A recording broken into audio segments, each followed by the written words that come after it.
Hello students, in last class we talked about speed, velocity, distance, displacement. Now in today's class we will see another important physical quantity, that is acceleration, which is used to describe the motion. Now ये acceleration term हमने day to day life में सुना होगा. हम generally अपनी vehicles में accelerator को use करते हैं.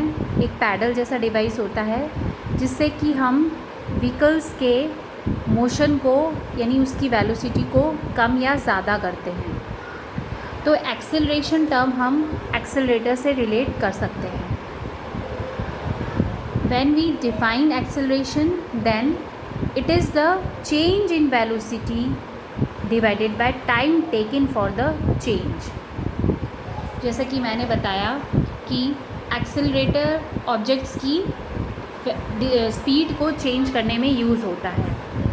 जैसे सपोज़ एक बॉडी है, उसने ए पॉइंट से चलना स्टार्ट किया एंड ए पॉइंट से चलते वक्त उसकी जो स्पीड थी या कह सकते हैं वेलोसिटी, अगर वो मान लीजिए ईस्ट डायरेक्शन में मूव हो रहा है तो उसकी वेलोसिटी थी, क्योंकि इनिशियली वो स्टॉप है तो 0 मीटर पर सेकेंड थी. Now it has started motion और आफ्टर 5 सेकेंड उसकी स्पीड हो गई 5 मीटर पर सेकेंड. इस पॉइंट तक आने तक यानी कि 5 सेकेंड के बाद उसकी वेलोसिटी हो गई 5 मीटर पर सेकेंड. ना अनदर 5 सेकेंड के बाद जब उसकी वेलोसिटी मेजर की गई तो उसकी वेलोसिटी निकली 10 मीटर पर सेकेंड. सो हम देख सकते हैं कि जब बॉडी ने स्टार्ट किया मूव करना तो उस समय उसकी इनिशियल वेलोसिटी थी 0 मीटर पर सेकेंड. आफ्टर 5 सेकेंड वेलोसिटी हुई 5 मीटर पर सेकेंड एंड अनदर 5 सेकेंड के बाद वेलोसिटी हुई 10 मीटर पर सेकेंड. यानी कि इसकी स्पीड क्या हुई, आफ्टर एवरी 5 सेकेंड उसकी स्पीड चेंज होती गई. तो जब बॉडी की स्पीड चेंज होती है यानी उसकी वेलोसिटी चेंज होती है तो तब हम कहते हैं कि body is accelerating. And the quantity to use the change in velocity upon time taken for change is called acceleration. Okay, so how will we write the formula of acceleration? This is how we represent acceleration, and if you want to symbolize it, then for acceleration you can use a small a is equal to now change in velocity. कितनी change हुई velocity. इसको समझने के लिए एक हम और example ले लेंगे कि मान लीजिए ये 2 पॉइंट हैं. इस पॉइंट में बॉडी ने स्टार्ट किया चलना तो उसकी इनिशियल वेलोसिटी u थी एंड b पॉइंट तक आते आते उसकी वेलोसिटी हो गई v, final velocity. So a point पे इनिशियल वेलोसिटी u थी एंड b पॉइंट पे आते आते फाइनल वेलोसिटी हो गई v मीटर पर सेकेंड. एंड इस यहाँ तक पहुँचते पहुँचते उसने जो टाइम लिया वो है t सेकेंड. तो एक्सेलरेशन क्या हो जाएगा, चेंज इन वेलोसिटी. चेंज कितना हुआ वेलोसिटी में, चेंज हम जब भी निकालते हैं तो कैसे निकालते हैं, final minus initial upon time taken कितना लगा उसे t. So v minus u upon t is the formula to find the acceleration. कितना एक्सेलरेट हुई है बॉडी हम इस फॉर्मूले से पता कर सकते हैं. Now if you talk about the unit of acceleration, अगर हम इसकी यूनिट पता करना चाहते हैं तो इसके लिए क्या करेंगे, इसके लिए हमें मालूम है कि ऊपर कौन सी क्वांटिटी है, ऊपर क्या है, वेलोसिटी है. वेलोसिटी को हम हमेशा किस में एक्सप्रेस करते हैं, मीटर पर सेकेंड में. अपॉन टाइम को हम किस में एक्सप्रेस करते हैं, सेकेंड में. तो इसको हम और कैसे लिख सकते हैं, इसको हम लिख सकते हैं मीटर पर सेकेंड स्क्वायर और मीटर पर सेकेंड स्क्वायर. सो मीटर पर second square is the SI unit of acceleration. ये SI यूनिट है किसकी, एक्सेलरेशन की. ये बहुत ऑब्जेक्टिव में पूछा जाता है कि what is the unit, SI unit of acceleration. इसके अलावा और भी एक्सेलरेशन की यूनिट आप देखेंगे, जैसे कि बड़ी यूनिट होती हैं किलोमीटर पर आवर स्क्वायर हो जाएगी. और इसके अलावा छोटी यूनिट सेंटीमीटर पर सेकंड स्क्वायर भी हो जाएगी। तो ये यूनिट भी आप देखेंगे एक्सेलरेशन की। नाउ लेट्स सी एक्सेलरेशन किन किन कंडीशंस में होता है। जैसे कि हमने फॉर्मूले से देखा था, एक्सेलरेशन का फॉर्मूला ही है change in velocity and the time taken to accomplish that change, it is the formula of acceleration. So जब जब वेलोसिटी चेंज होगी तब तब एक्सेलरेशन होगा। वेलोसिटी कब किन कंडीशंस में चेंज हो सकती है? अगर मान लीजिए ये एक पॉइंट है ए और बॉडी ए से चलना स्टार्ट होती है, उस समय उसकी इनिशियल वेलोसिटी 0 मीटर पर सेकेंड है। अब वो चलना स्टार्ट होती है, बी पॉइंट पे पहुंचती है टूवर्ड्स ईस्ट और उसकी फाइनल वेलोसिटी बी पॉइंट तक आने तक 10 मीटर पर सेकेंड होती है। यानी कि मैग्नीट्यूड क्या है, वेलोसिटी का क्या है, मैग्नीट्यूड चेंज हो गया है। इनिशियल मैग्नीट्यूड था 0 एंड फाइनल मैग्नीट्यूड हुआ 10, यानी कि वेलोसिटी के मैग्नीट्यूड में चेंज हुआ। तो जब वेलोसिटी के मैग्नीट्यूड में चेंज होता है तब एक्सेलरेशन होगा बॉडी का। पहली कंडीशन क्या है, when there is change in velocity. अगर वेलोसिटी चेंज होती है खुद में, चेंज इन वेलोसिटी, तब बॉडी एक्सेलरेट होगी, तब एक्सेलरेशन होगा। दूसरी क्या कंडीशन हो सकती है, कब वेलोसिटी चेंज हो सकती है? हमें मालूम है कि वेलोसिटी हैज़ अ डायरेक्शन। अगर मान लीजिए एक बॉडी क्या है 10 मीटर पर सेकेंड की स्पीड से जा रही है ईस्ट डायरेक्शन में, बी पॉइंट पे पहुंचते ही वो टर्न लेती है और साउथ की तरफ जाने लगती है, तो इस केस में क्या है, बॉडी ने अपने डायरेक्शन को चेंज कर दिया है।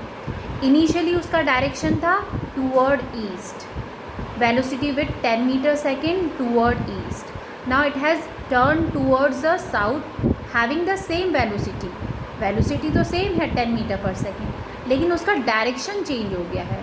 तो डायरेक्शन जब चेंज होता है तब भी वेलोसिटी चेंज होती है। तो जब बॉडी की वेलोसिटी चेंज हो जाती है तब भी एक्सेलरेशन होता है। और सेकंड क्या है, जब बॉडी का क्या होता है, डायरेक्शन चेंज होता है, तब भी वेलोसिटी चेंज होती है। और जब वेलोसिटी चेंज होगी तब हमारी बॉडी एक्सेलरेट होगी। व्हेन द बॉडी हैविंग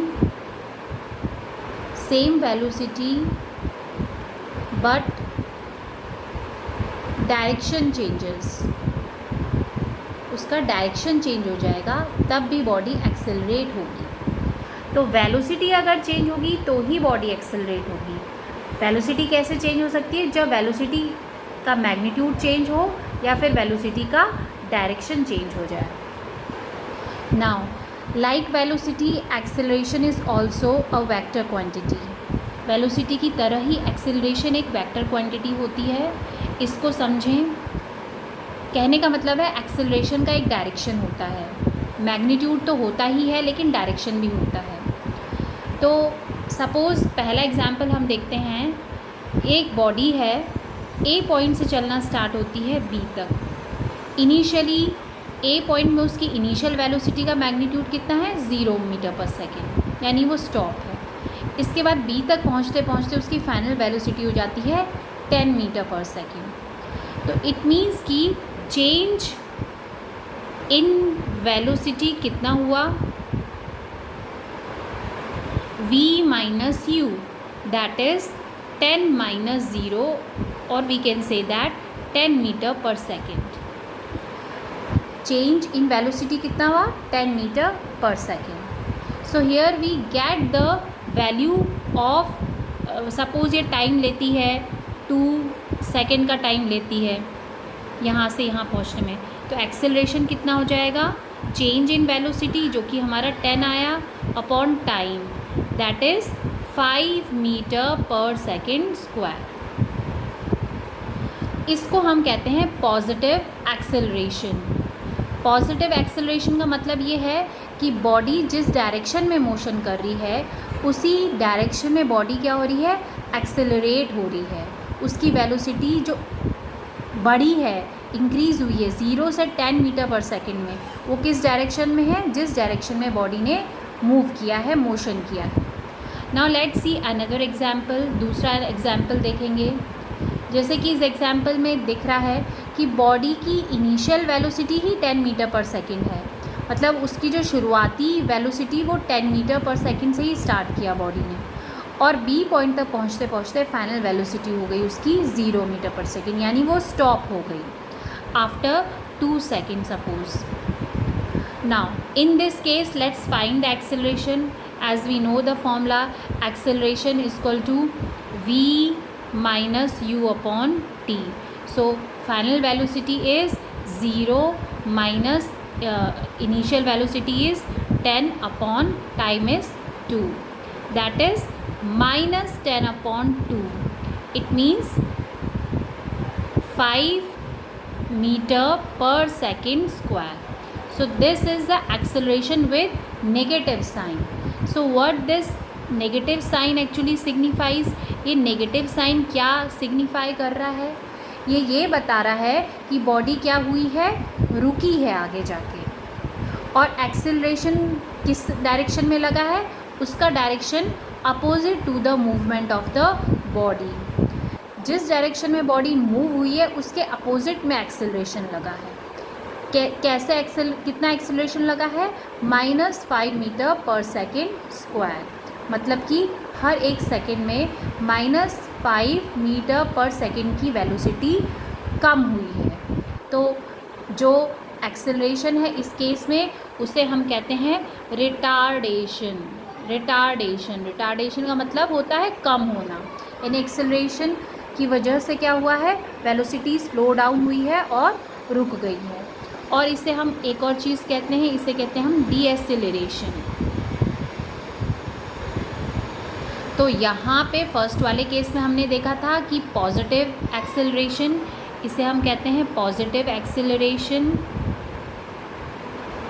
और हमारा अगर एक्सेलरेशन नेगेटिव है तो इसे हम नेगेटिव एक्सेलरेशन भी कहेंगे, या रिटार्डेशन भी कहेंगे, या डीएक्सेलरेशन भी कहेंगे. इन टर्म से हम इसे सिग्निफाई कर सकते हैं. आई होप दैट माइनस और negative acceleration and positive acceleration, the meaning of these two different acceleration is quite clear to you. Now let's understand the concept of uniform acceleration and non-uniform acceleration. This is non-uniform acceleration. इसको समझें. तो uniform acceleration को समझने के लिए हम एक example देखेंगे. इसमें हम देख सकते हैं कि let's a body has started its journey from A point with initial velocity of 0 metre पर second. After 1 second it reaches X point and it has velocity 5 metre पर सेकेंड.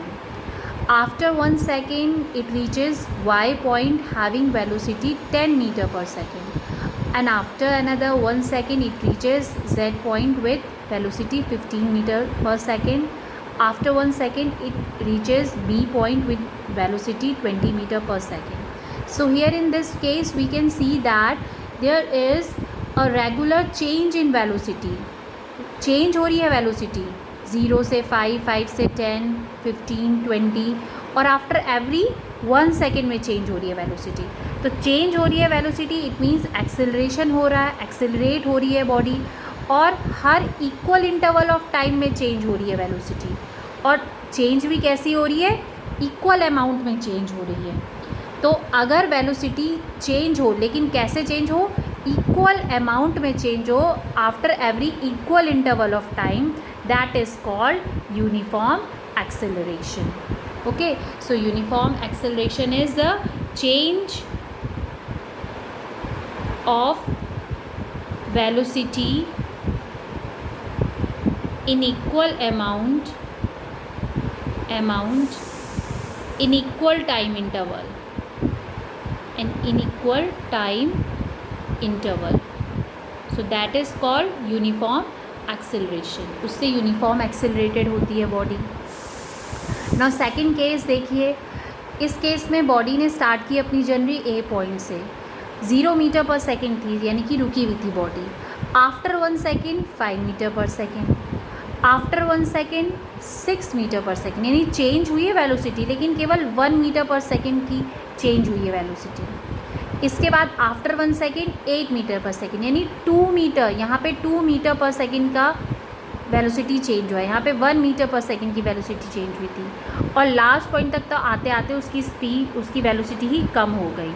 है ना, 4 मीटर पर सेकेंड की स्पीड उसकी कम हो गई, minus हो गई, रिड्यूस हो गई, यानी यहाँ पे एक्सेलरेशन हुआ लेकिन रिटार्डेशन हुआ है यहाँ पे। तो हम देख रहे हैं कि इक्वल इंटरवल्स ऑफ टाइम में बॉडी की वेलोसिटी कैसे हो रही है, अनइक्वल अमाउंट में चेंज हो रही है। तो दैट तब जो एक्सेलरेशन होता है उसे हम कहते हैं non uniform acceleration. So non uniform acceleration का मतलब होता है if velocity of the body increases या डिक्रीजेज, तो वहाँ पे डी एक्सेलरेशन हो जाएगा या रिटार्डेशन होगा। Increases by unequal amount in equal time interval that is called non uniform acceleration. Non uniform acceleration हम कहाँ पे देख सकते हैं, अगर मान लीजिए आप किसी जैम में फंस गए हैं तो वहाँ पे आपकी जो कार होगी वो क्या होगी, एक यूनिफॉर्म वेलोसिटी से नहीं जाएगी, वहाँ पे रुक रुक के जाएगी, ठीक है ना। कहीं पे तेज़ होगी वेलोसिटी, कहीं पे कम होगी, फिर थोड़ा दूर और आगे जाने पे थोड़ी कम थोड़ी ज़्यादा होती रहेगी। तो ऐसे में जो एक्सेलरेट होगी उस समय आपकी व्हीकल वो कैसी होगी, नॉन यूनिफॉर्मली एक्सेलरेट होगी। जबकि यूनिफॉर्म एक्सेलरेशन का एग्जांपल हम कैसे देख सकते हैं, अगर कोई बॉडी क्या है फ्रीली फॉल हो रही है, फ्रीली फॉल मतलब कि उसको बीच में कोई भी चीज़ उसे ऑब्स्ट्रक्ट नहीं कर रही है, ऑब्स्टेकल नहीं प्रोड्यूस हो रहा है, फ्रीली फॉल हो रही है, तो वो एक्सेलरेट होगी। लेकिन कैसे एक्सेलरेट होगी, यूनिफॉर्मली एक्सेलरेट होगी। या मान लीजिए कोई स्लोप है जिसमें कि किसी भी तरह का कोई हैज़ार्ड नहीं है, किसी भी तरह का कोई ऑब्स्टेकल नहीं है, और उससे बॉल क्या हो रही है, रोल डाउन हो रही है, तो वो जो बॉल रोल डाउन होती जाएगी वो कैसी होगी, यूनिफॉर्मली एक्सेलरेट होगी।